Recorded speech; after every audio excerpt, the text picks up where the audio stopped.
네, 오늘 제가 여러분하고 나누고자 하는 주제는 예언적 선포의 중요성, 산을 옮기는 자들을 일으키는 언어라는 제목으로 여러분하고 메시지를 좀 나누려고 합니다. 저희 제목 한번 같이 읽어볼까요? 시작! 예언적 선포의 중요성, 산을 옮기는 자들을 일으키는 언어. 믿음으로 선포합니다. 오늘 예배가 끝날 때 여러분은 산을 옮기는 자들로 일어나게 될 것입니다. 아멘. 오늘 본문 말씀은 에스라 5장 1절에서 2절 말씀입니다. 에스라 5장 1절에서 2절 말씀 같이 한번 읽어보겠습니다. 시작. 선지자 학개와 이또의 손자 스가랴가 이스라엘의 하나님의 이름으로 유다와 예루살렘에 거주하는 유다 사람들에게 예언하였더니 이에 스알디엘의 아들 스룹바벨과 요사닥의 아들 예수아가 일어나 예루살렘에 있던 하나님의 성전을 다시 건축하기 시작하며 하나님의 선지자들이 함께 있어 그들을 돕더니. 네, 이 본문과 관련된 내용들은 지금 계속 이 강대상에서 나눠주고 있는 내용인데요. 다시 한번 좀 약간의 배경들을 설명함으로 좀 말씀이 이어나가기를 원합니다.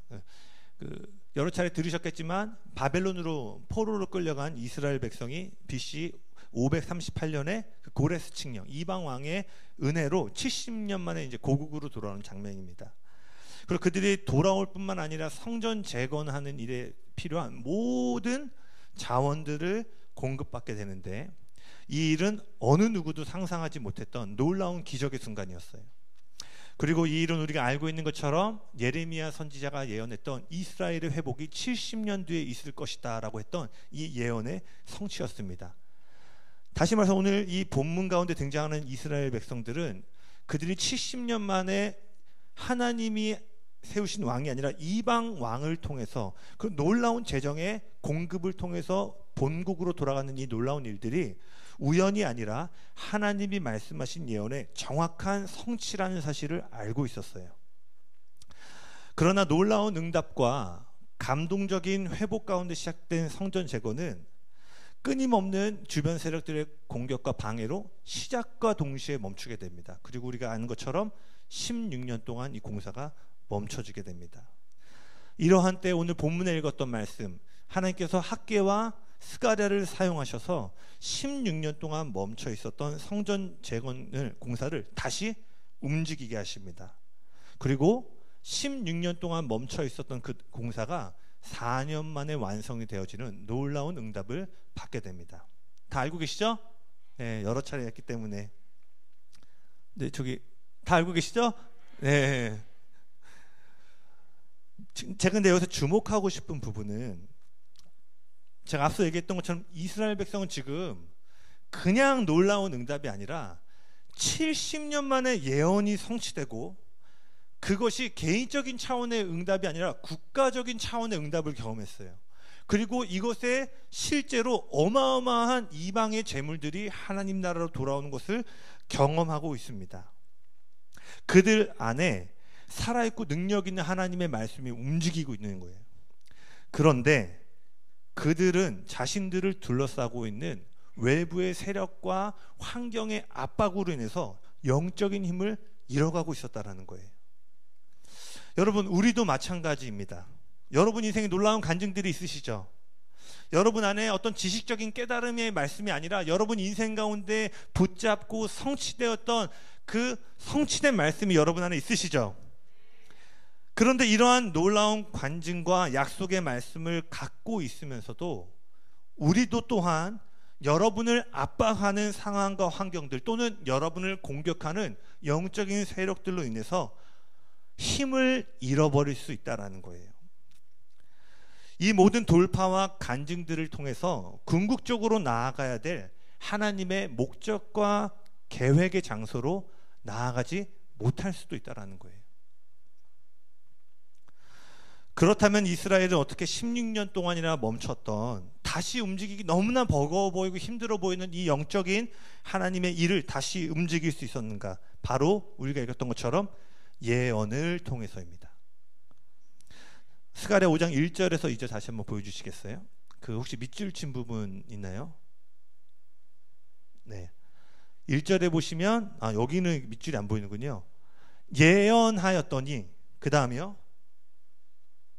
성전을 다시 건축하기 시작하며 예언이 멈췄던 영적인 일을 활성화시키고 멈춰서 다시는 밀기 어려운 돌덩이와 같은 것들을 움직이게 한 게 뭐냐면 바로 학개와 스가랴가 했던 예언 때문이었다라는 거예요. 하나님이 우리에게 주신 수많은 응답과 돌파의 경험들이 있다고 여러분 고백하셨죠. 그리고 이러한 응답과 돌파들은 궁극적으로 우리가 나아가야 될 하나님의 뜻이 이루어진 장소로 인도하는 이정표이자 그 힘을 공급해주는 도움입니다. 근데 오늘 읽었던 본문은 여러분으로 하여금 여러분 인생을 향한 하나님의 목적과 계획이 있습니다. 아멘? 그것이 성취되는 자리로 여러분을 끊임없이 배치하기 위해서는 이전에 내 안에 놀라운 간증과 약속의 말씀을 읽는 것도 중요하지만 무엇보다 끊임없이 예언적인 선포 안에서 끊임없이 밀고 나가야 된다는 것. 특별히 언제? 여러분을 압박하는 상황과 관계들 속에서 계속해서 전진하기 위해서는 이 예언적인 선포가 필요함을 본문은 이야기해주고 있습니다. 우리 인생을 향한 하나님의 목적과 계획으로 이 계획이 이루어지는 자리로 나아가기 위해서 여러분은 예언적인 선포가 무엇인지 배우고 사용할 수 있어야 한다는 거예요. 그렇다면 예언이란 무엇인가? 네. 예언이란 무엇인가? 네. 예언적 선포가 무엇인지 알기 위해서는요, 먼저 예언이 무엇인지를 정확하게 이해해야 합니다. 아마 조이풀 계신 분들은 이미 잘 알고 있지만 그래도 한 번 더 설명하기를 원합니다.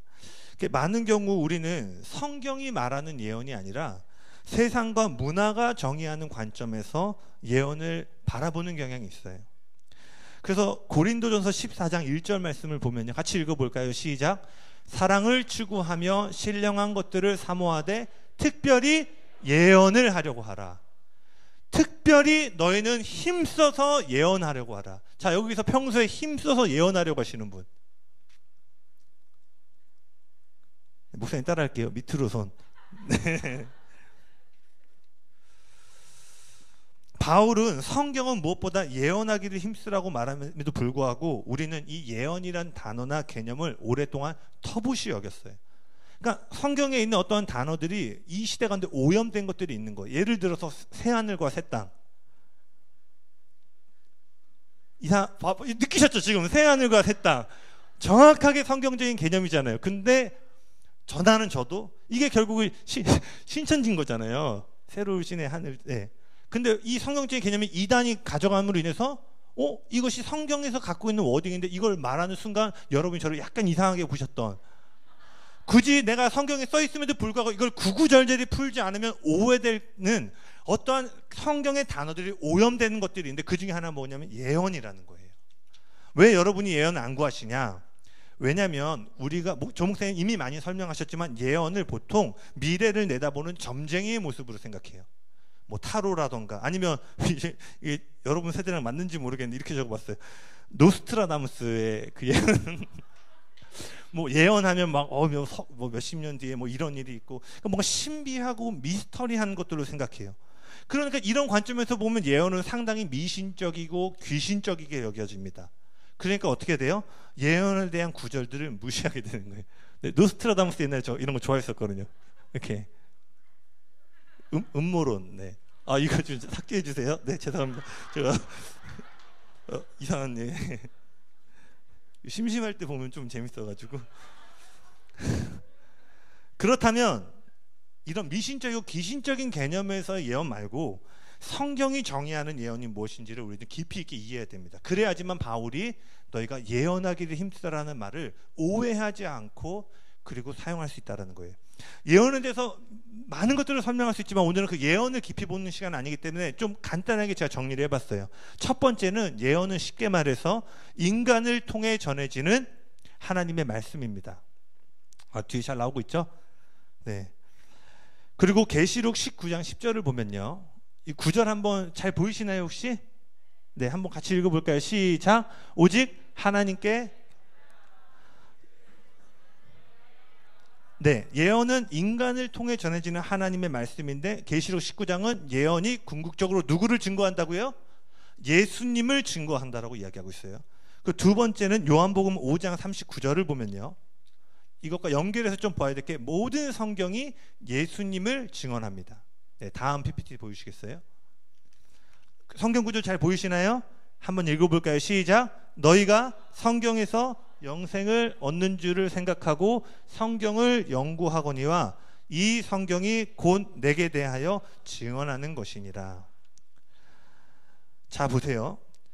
이 두 구절을 연결하면 예언은 궁극적으로 예수님을 비춰내는 거잖아요. 즉 진정한 예언은 언제나 예수님의 인격과 사역에서 드러난 모습과 절대 모순되지 않습니다. 그리고 또한 기록된 말씀과도 모순되지 않는다라는 거예요. 다시 말해 진정한 예언은 우리로 하여금 예수님을 발견하게 해주고 기록된 성경 말씀 안에 있는 진리가 무엇인지를 더 깨닫게 해주는 것이 예언이라는 거예요. 그래서 제가 좀 정리를 해봤는데 다음 PPT 한번 보여주시겠어요? 예언이 예수님을 증거하고 성경은 오직 예수님을 증거합니다. 맞죠? 이 두 구절을 연결할 때 예언과 성경과 예수님의 사역과 인품은 하나로 연결되어져 있다는 거예요. 노스트라다무스의 예언이 아니라 5년 뒤에 뭐 될까요? 뭐 이런 게 아니라 궁극적인 예언의 핵심은 성경과 예수님의 인품과 성품을 정확하게 드러내고 있다는 거예요. 물론 이제 성경을 보면 예언에는 미래적인 요소들이 포함될 수 있습니다. 그 예수님이 누구신가를 볼 때 분명히 시대적이고 미래적인 요소들이 포함되어 있을 수 있어요.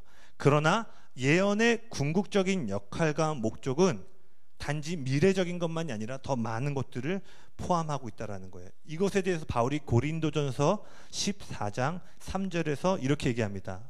여기 좀 잘리네요. 14장 3절 보이시는 분들은 좀 이거 화면을 보시면서 같이 읽어볼게요. 시작. 그러나 예언하는 자는 사람에게 말하며 덕을 세우며 권면하며 안위하는 것이요. 자, 그렇다면 이 예언의 네 번째 특징은 뭐냐면 예언의 궁극적인 목적은 예언을 받는 사람으로 하여금 힘을 불어넣어주고 용기를 주고 위로를 주는 것이라는 거예요. 잘 따라오고 계시죠? 그럼 지금까지 한 말을 다시 한번 연결해서 정리해보면 예언은 다음 장 한번 보시겠어요? 이거 한번 같이 읽어볼까요? 시작. 성경적인 예언이란 예수님이 보여주신 성품과 사역을 예언을 통해 다시 드러냄으로써 힘과 용기, 위로를 공급해 주는 것이다. 아멘. 아멘이시죠? 예언이 잘 정리되고 계세요? 그리고 나서 여기에 보시면 아까 읽었던 고린도전서 14장 3절 말씀을 보면 덕을 세우며 라는 단어가 있죠. 저 덕을 세운다라는 해당되는 헬라어 원어의 의미는 뭐냐면 건축하다, 집을 짓다라는 의미가 있어요. 그리고 나서 이어지는 14장 4절입니다. 14장 한번 같이 읽어볼까요? 시작. 방언을 말하는 자는 자기의 덕을 세우고 예언하는 자는 교회의 덕을 세우나니. 바울이 지금 뭘 얘기해요? 우리의 자신, 우리의 내면 안에 있는 어떠한 성전을 건축하는 것은 방언이지만 그 방언과 달리 예언은 뭐라고 되어 있어요? 교회를 건축한다. 할렐루야. 이 교회는 물리적인 교회도 될 수 있고 또 뭐예요? 우리 주변에 연결되어 있는 지체들을 건축한다라는 의미가 있다라는 거예요.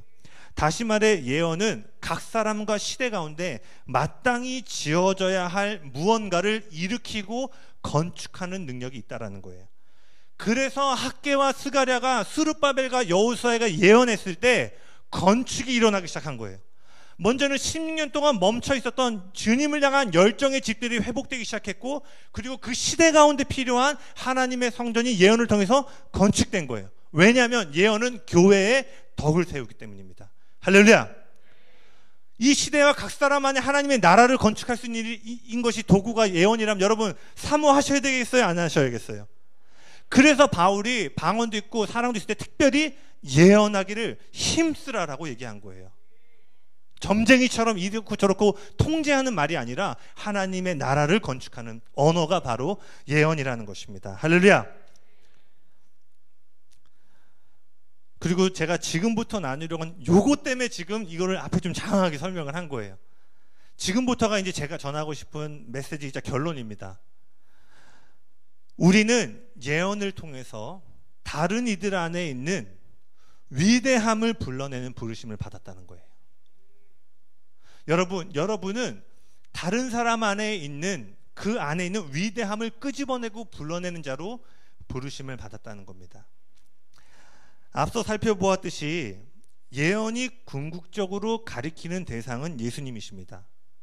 즉 예수님만이 예언의 완벽한 기준이 되시고 예수님이야말로 예언의 완벽한 모델이 되십니다. 아멘이십니까? 네. 그런데 그 예수님을 보면은요, 지금도 저에게 도전이 되고 늘 사역 가운데 부단하게 노력하고 연습하는 것 중에 하나인데, 예수님, 그 모델이 되시고 기준이 되신 예수님을 보면요, 예수님은 항상 주변에 있는 사람들을 중요하게 만드는 문화를 만드셨어요. 다시요. 예수님은 항상 자신의 주위에 있는 사람들로 하여금 그들이 중요함을 느끼게 만드는 어떠한 분위기들을 만들어내셨어요. 그래서 예수님은 그분 자체로도 성품과 능력이 훌륭했지만 동시에 자신과 함께하는 사람들로 하여금 그들이 중요한 존재로서 더 큰 꿈을 꿀 수 있는 환경을 조성하셨다라는 거예요. 할렐루야. 그 성경을 보시면요, 예수님과 시간을 보낸 사람들은 한결같이 그들 안에 있는 가능성을 보기 시작해요. 누가복음 9장에 야고보와 요한이 예수님을 영접하지 않는 마을을 향해서 뭐라고 하는지 아세요? 주님, 불을 내려서 이 도시를 멸하기를 원합니다. 여러분, 아무리 열받아도 태성전도사님이 저랑 싸웠어요. 태성전도사님이 형님 저 불을 내려서 내가 그냥 안 그런 분인데, 그냥 열받아서 한 얘기 아니라 얘네가 예수님이랑 있다 보니까 도대체 어떠한 그 위대함을 발견했길래 진짜로 엘리야 때처럼 불을 내릴 수 있다라는 믿음을 갖고 있었다라는 거예요. 그리고 또 제자들이 어느 날 한 나라에 영향을 미치는 높은 자리에 서로 올라갈 것을 기대하는 장면이 나옵니다. 당시 제자들은 그들이 속한 사회에서 가장 밑바닥 계층에 속한 사람들이었어요. 그래서 그 사도행전에 보면 베드로 보고 본래 학문이 없는 평범한 사람인데 이 사람이 능력 있게 말씀을 전하는 거 보고 사람들이 놀랐다라는 말씀이 있죠. 오늘날처럼 가문이나 배경과 상관없이 개인의 능력으로 얼마든지 성공할 수 있던 시대가 아니에요. 전통적인 사회에서의 성공은 그들이 속한 특정한 사회 계층과 매우 밀접하게 연결되어 있었습니다. 그래서 우리도 100년 전 올라가면 양반 가문에 태어나면 양반이 갈 수 있는 위치가 있고, 종으로 노비로 태어나면 절대 올라갈 수 없는 신분의 제한들을 받게 되잖아요. 지금 성경 배경이 그러한 전통적인 사회 가운데 있었다라는 거예요. 제자들 대부분은 제대로 된 교육을 받지 못했고 당시 천시받는 직업에 종사하는 사람들이었어요. 다시 말해 제자들은 위대한 성공이나 꿈을 꿀 수 없는 인생 가운데 하루하루를 살아가던 사람들이었다라는 거예요. 그런데 어느 순간에 그들 안에 이 온 나라에 영향력을 미치는 자리에 누가 올라갈 것인가를 다투기 시작합니다. 그들 안에 한 나라에 영향을 주는 위치에 설 수 있다라는 갈망들이 올라오기 시작해요. 물론 이러한 마음이 다툼을 일으켰습니다. 근데 핵심은 이거예요. 제가 말하고 싶은 부분은 이거예요. 제자들이 예수님과 시간을 보내면 보낼수록 이전에는 천시받고 절대적으로 사회적으로 올라갈 수 없는 계층에 속해서 그냥 물고기 잡으며 하루하루 살아가도 만족하는 인생이었는데, 예수님과 시간을 보내다 보니까 어떤 마음들이 올라오기 시작한 거예요? 이 나라에 영향을 줄 수 있는 위치까지도 내가 갈 수 있다. 할렐루야. 그들 안에 있는 위대함에 대한 어떤 마음들이 예수님과 함께하면서 일어나기 시작했다라는 거예요. 여러분, 우리도 예수님처럼 여러분 자신만이 아니라 여러분 주변에 함께하는 다른 이들 안에 있는 그 위대함과 가능성들을 발견하고 일으킬 수 있어야 합니다. 아멘. 예수님처럼 다른 사람들이 여러분과 함께할 때 여러분의 스몰 사람들이 더 큰 꿈과 갈망을 품을 수 있어야 합니다. 그렇다면 예수님은 어떻게 이 일을 하셨을까? 1965년에 하버드 대학의 심리학자인 로버트 로진솔이라는 사람이 그 샌프란시스코에 있는 한 초등학교의 교장 선생님하고 팀을 이루어서 한 가지 연구를 진행합니다. 유치원부터 5학년에 이르기까지 18개 반에 해당하는 아이들을 대상으로 학습과 문제 해결 능력을 좌우하는 어휘력과 추론 능력을 측정해서 다음 학년에 누가 높은 성적을 낼까라는 것들을 예측하는 실험을 하게 돼요. 그리고 이 적성 검사를 하고 난 뒤에 몇 주 뒤에 20%에 해당되는 아이들이 비범한 능력을 가진 영재로 이렇게 분류가 됩니다. 그리고 로젠솔은 이 학생들의 명단을 교사들에게 알려줘요. 그러고 나서 뭐라고 얘기하냐면, 당장에는 어떠한 비범한 결과를 내지 못할 수도 있지만 이 학년이 끝나갈 때 이 20% 아이들은 영재이기 때문에 아마 비범한 결과를 낼 것이 분명하다라고 교사들에게 알려줘요. 그리고 나서 1년 뒤에 다시 시험을 치릅니다. 1년 뒤에 다시 시험을 치렀을 때 우리가 예상하는 것처럼 잠재력이 뛰어나다고 평가받았던 20%의 학생들이 다른 학생들에 비해서 훨씬 더 높은 점수를 받게 돼요. 그리고 2년 뒤에 시험 봤을 때는 더 편차가 커져서 그 20%에 해당되는 아이들이 월등한 점수를 갖게 됩니다. 그런데 첫 번째 적성 검사에서 점수를 받아 분류된 20%의 영재 학생들 있잖아요. 이들은 사실 높은 점수를 받은 학생들이 아니었어요. 그냥 무작위로 20%를 선택해서 명단을 뽑은 거예요. 이 실험의 목적은 학생들의 능력에 있는 것이 아니라 교사와 학생들 사이의 관계에 대한 실험이었던 거예요. 이것은 교사가 특정 학생에게 잠재력이 있다고 믿으면 어떠한 일이 일어나는지를 알아보려고 하는 실험이었던 거예요. 여러분, 결국 이 실험의 차이는요, 학생들의 머리 지능이 얼마나 똑똑한가 안 똑똑한가에 의해서 차이가 난 것이 아니라 교사들의 마음으로부터 차이가 일어나기 시작했다는 거예요.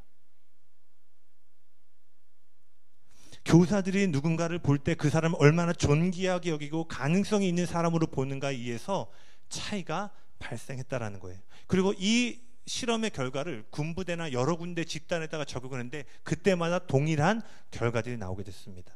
물론 어떤 개인의 학업의 성취 능력을 선생님이 바라보는 관점으로 다 정의할 수 있는 건 아니지만, 분명한 이 실험이 보여주고 있는 것은 누군가가 다른 사람을 존귀하게 보고 그 가능성을 바라볼 때 그 사람이 그러한 가능성을 꽃피우는 더 많은 기회들을 얻게 된다는 거예요.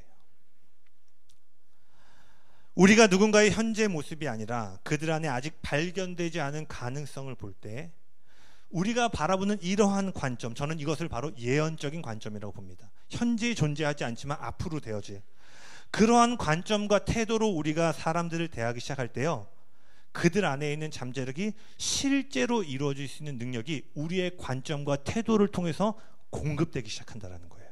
할렐루야! 에베소서 4장 29절입니다. 에베소서 4장 29절 같이 읽겠습니다. 시작. 무릇 더러운 말은 너희 입 밖에도 내지 말고 오직 덕을 세우는 데 소용되는 대로 선한 말을 하여 듣는 자들에게 은혜를 끼치게 하라. 네, 이 구절에서 바울은 서로에게 격려와 위로의 말을 하라고 이야기합니다. 그로 인해서 듣는 자에게 은혜, 하나님의 은총이 임하게 해라라고 얘기해요. 즉 바울은 우리가 누군가를 격려하기로 선택하고 위로의 말을 하기로 선택할 때 그 말로 인해서 그 사람에게 하나님의 은총이 부어진다라고 얘기하고 있어요. 로준솔의 실험은 성경적인 관점이나 믿는 사람으로서 한 실험은 아니지만, 심지어 이러한 진리를 모르는 사람도 특정한 누군가를 존귀하게 바라볼 때 그 사람이 훨씬 더 높은 성과를 낼 수 있는 힘을 불어넣었다면, 심지어 믿는 자들이 이 바울이 말한 것처럼 격려하기로 선택하고 위로하기로 선택하는 말을 할 때 얼마나 더 큰 하늘의 능력이 그 사람 가운데 부어질까요? 우리가 누군가에게 가서 격려의 말을 하고 덕을 세우는 말을 할 때, 그들 안에 있는 보화를 말해줌으로써 그것을 드러낼 때, 바울은 여러분, 우리가 하는 그 말이 하나님의 은총을 가져온다라고 이야기하고 있음을 명심하시길 바랍니다. 여러분, 누군가의 현재 모습을 보고 말하는 데는 조금의 믿음도 요구되지 않습니다. 좀 더 구체적으로 여러분이 누군가의 단점을 보고 이야기하는 데는요, 믿음이 1도 요구되지 않죠. 그렇죠? 여러분이 저의 단점을 말하는데, 유진이가 저랑 같이 지내니까 제 단점 말하는데 술술 나올 겁니다. 네. 믿음이 요구되지 않아요. 그런데요, 여러분, 다른 이들 안에 아직 발견되지 않아 감춰져 있는 보화를 보고 말하려면은요, 큰 믿음이 요구돼요. 여러분, 이건 생각보다 힘든 여정이에요. 저도 몇 년째 이것들을 계속 되뇌이고 연습하고 계속해서 이 여정을 가는지 모르겠어요. 왜냐하면 특별히 우리의 마음을 불편하게 하는 사람들의 중요성을 보는 건요, 큰 도전입니다. 나를 비난하는 사람, 심지어는 그 비난하는 것을 알고 있음에도 불구하고 그 사람 안에 있는 보화를 보기로 결정하는 거 쉬운 거 아닙니다. 제가 예배팀 사람들에게 이런 얘기 많이 해요. 우리 마음 안에 유대인과 이방인이 있다. 그리고 이 유대인과 이방인을 가르는 기준은 카톡이었을 때 재빨리 누르면 그 사람은 유대인이요, 카톡이었는데 한참 동안 누르지 않으면 그 사람은 네 인생에 이방인일 가능성이 높다. 웃으신 분들은 너무나 공감하는 줄로 믿습니다. 우리가 유대인, 즉 만나면 기쁘고 함께 식사하기를 즐거워하는 친구들과 그런 관계 안에서 너는 존귀한 자고 너가 더 큰 꿈을 꿀 자격이 있다고 말해주는 건 쉬운 일이에요. 그러나 여러분을 불편하게 하고 여러분의 마음을 어렵게 하는 사람들을 향해서 그들과 직접 대화하지 않을지라도 여전히 그들을 바라보는 태도가 너 안에 여전히 그 하나님의 큰 꿈을 꿀 자격이 있다라고 바라고 여기는 데는요, 큰 도전입니다. 저도 얼마나 이런 것 가운데 씨름하면서 이 여정들을 가고 있는지는 모르겠어요. 그러나 아까 제가 뭘 얘기했죠? 현재의 모습을 보고 말하는 데는 믿음이 필요하다, 안 필요하다? 안 필요하다고 했죠. 우리는 어떠한 믿음도 요구되지 않는 생각 속에 살기를 거부하셔야 됩니다. 우리는 믿음으로 생각하는 존재들인데 믿음 없이도 사고하고 말할 수 있는 일을 하는 것들에 대해서 거부하셔야 된다는 거예요. 믿음을 필요치 않는 사고방식에 익숙해지면요, 능력의 공급으로부터 단절되기 때문이에요. 우리는 믿음으로 생각하는 삶으로 부름받은 존재들임을 명심하시길 바랍니다. 여러분은 오직 믿음을 통해서만 볼 수 있는 관점으로 다른 이들 안에 있는 중요함을 보는 존재임을 기억하시길 바랍니다. 이것이 바로 예수님이 행하셨던 일이에요. 제가 성경에서 너무 좋아하는 그래서 여러분 좀 더 설명하면요, 많은 것을 성취한 사람을 중요하게 여기고 높이는 건 쉬운 일이잖아요. 여러분이 저를 존귀하게 여기고 높여주는 거 쉬우시죠? 네, 감사합니다. 그런데 예수님은요, 누군가가 중요한 가치를 얻기 전에 그 사람을 가치 있게 여기시는데 전문가셨어요. 이것이 로마서 5장 8절, 우리가 아직 죄인 되었을 때 그리스도께서 우리를 위하여 죽으심으로 우리를 향한 자기의 사랑을 확증하셨느니라.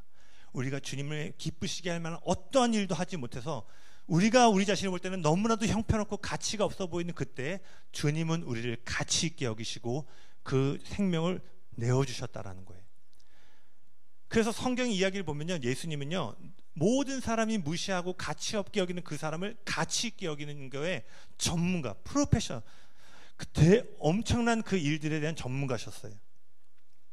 예수님은 다른 사람들이 결코 보지 못했던 각 사람 안에 있는 보화를 보셨다라는 거예요. 그리고 그들의 중요성을 알아봄으로써 그들로 하여금 돌파의 자리에 서게 만들었다는 거예요. 사회 맨 밑에 있던 사람이 한 나라에 영향을 주는 자리로 올라갈 수 있다는 꿈을 꾸게 만드셨다라는 거예요.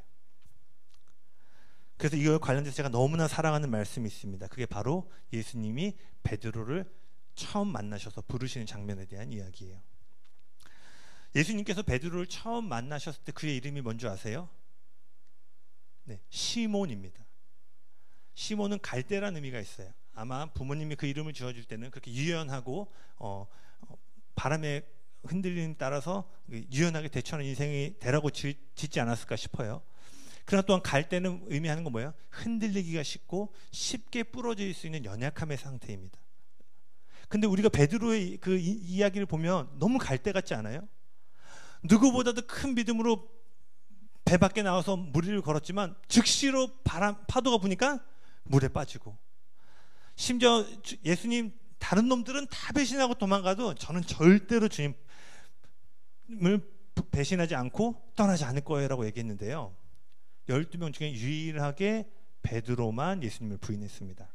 도망은 다 갔는데요, 부인은 베드로만 했어요. 이 밖에도 예수님을 잡으러 온 그 군사의 귀를 자른 사건이나 많은 이야기들이 베드로가 혈기가 있지만 너무나도 쉽게 넘어지고, 그 마태복음 16장에도 바요는 시몬아 너는 내가 누구라 생각하냐 할 때 주는 그리스도시요 살아계신 하나님의 아들이십니다. 그러니까 예수님 뭐라고 해요? 너가 복되도다. 이것은 하늘로부터 임한 계시다라고 얘기를 해요. 그리고 이 다음 절에 뭐라고 돼 있어요? 사탄아 뒤로 물러가라. 네가 하나님의 일을 생각하지 않고 도리어 사람의 일을 생각하는도다. 정말 베드로의 이야기 하나하나가 흔들리고 꺾이기 쉬운 갈대와 같은 이야기로 가득 찬 인생이에요. 그런데 예수님은 이 모든 걸 알고 계셨죠. 예수님이 다른 놈들은 다 배신해도 전 배신하지 않을 거예요 라고 할 때 예수님 뭐라고 그래요? 사단이 너를 밀가 부르듯이 요구했지만 난 너를 위해 중보했다. 너는 닭이 3번 울기 전에 나를 3번 부인할 것이다.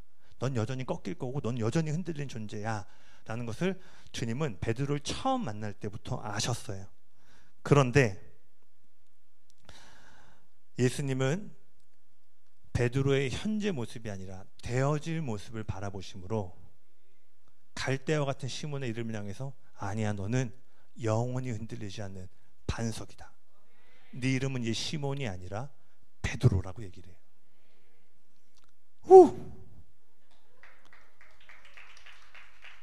그가 여전히 부러지고 신들리기 쉬운 상태임에도 불구하고 주님이 현재의 모습이 아니라 베드로 깊은 곳에 있는 그 보화를 붙잡으시고 예언을 하신 거예요. 너는 베드로다. 너는 베드로다. 너는 나를 3번 부인할지라도 너는 반석에 흔들리지 않는 나의 터가 될 것이다 라고 주님이 말씀하신 거예요. 바로 이러한 관점, 이 예언이 베드로로 하여금 그리고 그 수많은 사람들로 하여금 그들 안에 있는 잠재된 하나님의 나라에 대한 가능성과 더 큰 꿈을 꾸는 자리로 그들을 이끌었다라는 거예요. 베드로뿐만 아니라 예수님은 제자들 전부가 자신을 버리고 도망갈 걸 아셨죠. 그런데 마지막 만찬 자리에서 예수님이 뭘 하시죠? 제자들의 발을 닦으셨어요. 그리고 그들이 다 배신할 놈들이었는데 뭐라고 얘기하시죠? 너희는 이미 깨끗하다. 할렐루야. 저를 포함해서 여기에 있는 분들은 대부분이 갈대와 같은 인생인 줄로 믿습니다. 그러나 주님은 우리를 향해서 갈대라고 하지 않으십니다. 너는 흔들리지 않는 반석이다. 할렐루야. 이처럼 우리가 누군가의 현재 모습, 때로는 실패하거나 넘어지는 모습을 보는 것이 아니라 그들 안에 아직 드러나지 않은 보화와 가능성을 보고 말해줄 때, 여러분이 예수님처럼 누군가 여러분 옆에 있는 베드로를 향해서 연약함과 실패를 끄집어내어 비판하고 헐뜯는 것이 아니라 그들 안에 감춰져 있는 보화를 발견하여 말해주기 시작할 때요, 여러분 주변에 목숨을 드리기까지 십자가에 거꾸로 달려 죽기까지 포기하지 않았던 베드로와 같은 사람들이 여러분의 예언을 통해서 일어나게 될 것입니다. 우리는 우리 주변에 있는 사람들 안에 있는 아직 드러나지 않은 위대함을 끄집어내는 존재로 부르심을 받았다라는 거예요. 그래서 학개와 스가랴가 여호수아와 스룹바벨 16년 동안 이것이 멈췄고 리더로서 그걸 감당하지 못했던 얼마나 많은 정죄감과 무너짐이 있었겠어요. 사실 그 모든 책임 리더에게 오는 거잖아요. 16년 동안 쌓아왔던 이 성전 재건을 움직일 힘이 없는 그때에 학개와 선지자가 일어나서 뭐라고 얘기한 거예요? 큰 산이 평지가 될 것이다. 스룹바벨아 네가 성전의 기초를 놓을 때 넌 연약하고 갈대처럼 느끼지? 아니야. 기초를 놓을 때 반석이 세워지고 너를 통해 영광이 올 것이다 라고 예언하기 시작한 거예요. 그리고 그 예언으로 하여금 그들로 하여금 다시 한번 성전의 영광을 향해 꿈꾸는 자리로 그들을 일어서게 만들었다는 것입니다. 제가 한 영상을 준비했는데요, 저는 이렇게 장황하게 설명했는데 이 모든 제 내용을 좀 한 2분 내외 정도의 영상으로 잘 보여준 영상이 하나 있어서 이것들을 한번 보고 우리가 예배하고 좀 기도하기를 원합니다. 네, 영상 한번 같이 보시겠습니다.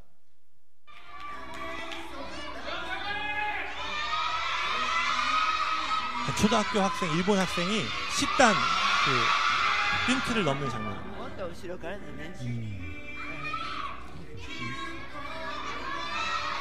이 친구 학생 대표로 이제 단계를 넘다 이제 10단계에 도달했는데 한번 실패했어요.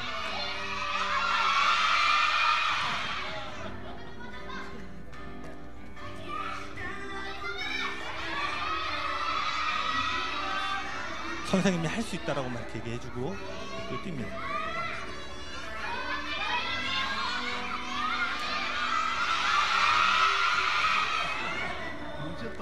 지금 보시면요, 이제 애가 울어요.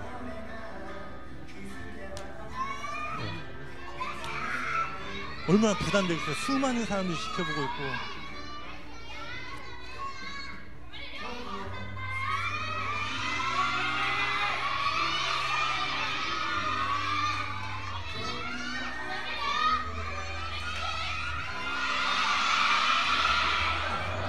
또 실패합니다.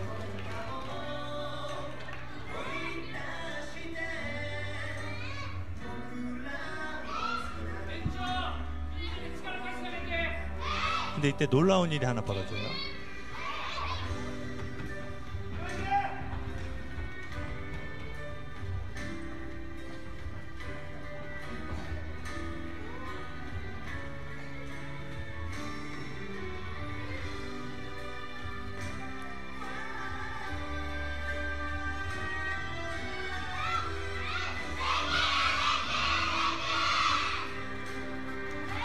반 친구 전체가 나와서 이 친구에게 할 수 있다라고 용기를 보입니다.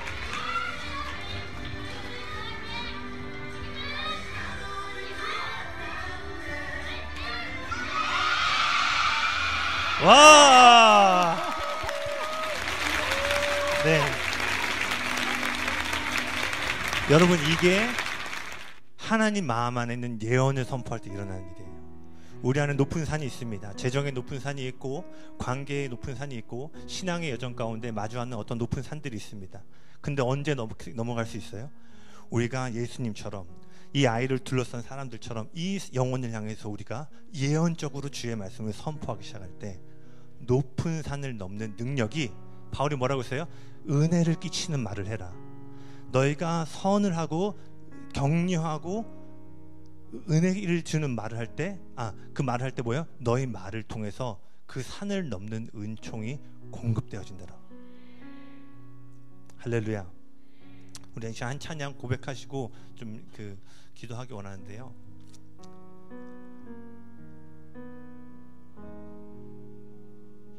예수님이 이 땅에 오셔서, 그리고 성령님이 지금 우리 안에 오셔서 하는 주된 사역이 바로 이거예요.